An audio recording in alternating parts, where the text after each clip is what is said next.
This is kind of an unusual message. Our scripture is Genesis 2, verse 24. For this reason, a man will leave his father and mother and be united to his wife, and they become one flesh.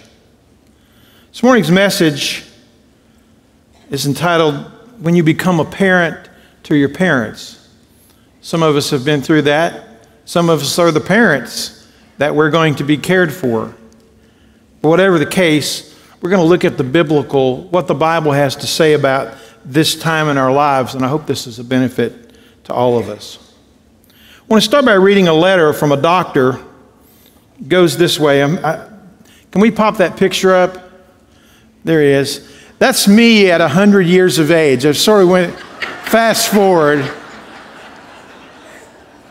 That's pretty scary, isn't it? Whoa. The doctor writes, I'm sorry, I goofed up for you. Few changes in life are more upsetting than when our parents reach old age. Those who used to be in control of our world may now be powerless to control even their own minds and bodies. Once as parents we felt invincible. Now we feel frail and weak. Parents who once gave us shelter from the storms of life now need sheltering themselves. This change of roles feels so unnatural that it threatens the balance of our lives, both for parents and for adult children. Now, our first line of defense against aging is denial. This is why so many aged adult children refuse to accept their parents' aging. Sometimes people walk through our doors with the attitude that aging is not supposed to exist, and they're not going to let it happen. There's a child within all of us that cries to be loved and nurtured, and somehow something dies within us when we can't get this from our parents anymore. Life is about growing. Each stage along the way of growth, we have to give up something. Mostly it has to do with security. A crawling baby, when it stands up, has to give up the safety of being on the floor on all fours. A child gives up the security of thinking that mom and dad know everything. The adolescent gives up leaning on mom and dad at the same time they push away for their independence. Young adults begin to see their parents as different than they are. Separation, it's a lifelong process. That's why Jesus repeats the words from the book of Genesis, chapter 2, verse 24. His words are recorded in Matthew chapter 19, verse 5. He says this, at marriage, a man leaves his father and mother and cleaves to his wife. Now, if you don't take anything away from this time today, I hope it's this. We give up in order to grow up. Would you say that with me? We give up in order to grow up. This holds true for middle-aged adult children. We must give up our parents to the frailties of old age. We need to take emotional leave of our parents. And that's what I'd like to look at with you today. Just 3 ways that we're supposed to leave our parents. The first one is this, it's simple. We need to leave. What does it say in the passage? It says, a man will leave his father and mother.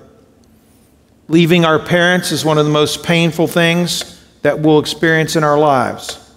Those who lead support groups for adult children caregivers say that most of the distress comes from the futile effort to avoid the inevitable pain of separation, leaving. The more intelligent, the more competent, the more successful, the more loving people are, the greater distress you're going to face during this time of separation. Our parents are failing in health and have unhappiness, and makes the adult children feel like more of a failure. We will hear things said like, I'm trying so hard. Why doesn't my mother get better? reality is old age is stressful. I don't need to tell anybody here in this room about that. Aging is not a disease to be cured. The adult child can feel angry with their parents when the parents don't age the way that they hope they'll be doing. They and their parents thought they could flourish in the golden years of retirement, but things often don't turn out the way that we expect. Someone else said, if I could just fix my mom or dad, I'm not good enough son or daughter, I guess. I just can't seem to make my parents happy. Illustration, Alice's mother. Alice's mom was a vital, interesting, active older woman who lived in her own apartment until she was 90 years of age. But then some health problems happened that ended her ability to get around, and it stopped her independence. Alice moved her mom into a retirement home close by where she could get some of the needed services that her life demanded. Alice looked forward to having her mom nearby, and she visited frequently, but soon she began to dread the visits. Her formerly cheerful, active mother had been turned into a complaining, whining, self-pitying creature that seemed to take delight in making her daughter feel miserable. I've tried everything, said Alice. My husband and I have bought books, have purchased craft kits for her to work on. We've taken her to outings. When she complained about the coffee, we bought her a special coffee maker for her room. I've tried to get her to write letters to members of the family to be an encouragement to her or to tape her memories, but she won't do anything. What are we doing wrong? Well, Alice wasn't doing anything wrong except recognizing that her mother was going through the process of grieving. And that's the second thing that we do as we remove ourselves from our parents, that we take emotional leave. That's number 2, we need to grieve. Alice's mother was grieving her loss. You might say, well, the loss of what? The loss of her home, the loss of her independence, the loss of her community, the loss of her familiar surroundings. Shortly after the mother moved to the retirement home, she befriended another woman and they became good friends for about 3 months, and then the lady moved away. Another loss that needed to be grieved. Unfortunately, our culture doesn't do a very good job of helping us to come to grips with the grief that we face. In fact, most of the time, grieving is not allowed. It's something that we're not taught to engage in, that we don't talk about our feelings.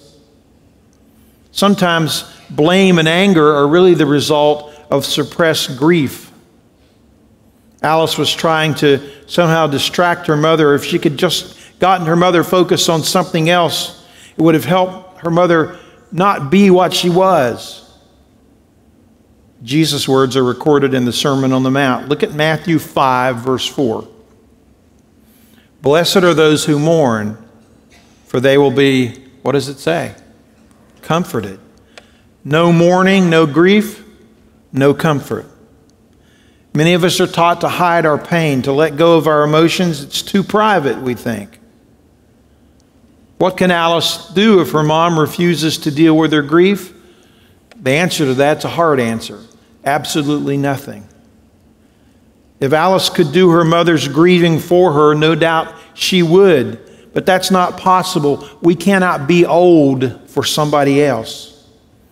Once Alice and you and I realize this simple, inescapable fact, a great burden will fall from our shoulders, because we as adult children also need to grieve. In accepting her mother as she is, Alice must accept the loss of a loving, vital mother that she used to know, and it's a very great loss. It's almost like experiencing a death that we have to grieve.